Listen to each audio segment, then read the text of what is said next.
Magandang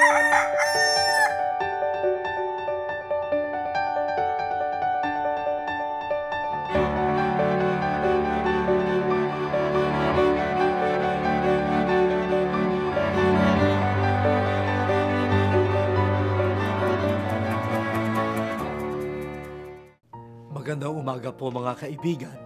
Ako po si Cardinal Chito Tagle ng Manila na nag-aanyaya sa inyong magkape at pandasal. Pagnilayan po natin, maligayang mag-alay sa Diyos. May mga taong napakadaling pag-alayan ng oras at regalo. Halimbawa po, mga magulang at kapatid, ang kasintahan, ang kabarkada. May mga pagkakataon sa buhay na hindi na tayo dapat pilitin pang mag-alay, lalo na po ng kakayanan.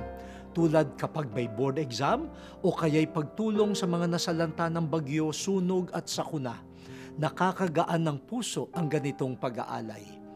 Sa araw na ito, maligaya rin tayong mag-alay ng sarili sa Diyos.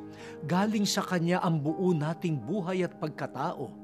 Ibinigay niya ito sa atin upang mapabuti tayo at mamunga ng sagana.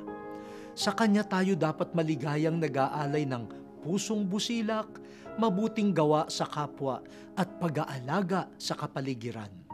Kung masaya tayong naghahandog sa mga mahal sa buhay, gawin din natin ito para sa Diyos at sa Kanyang kaharian. Magbigay sa Diyos ng maluwag sa loob at hindi napipilitan lamang.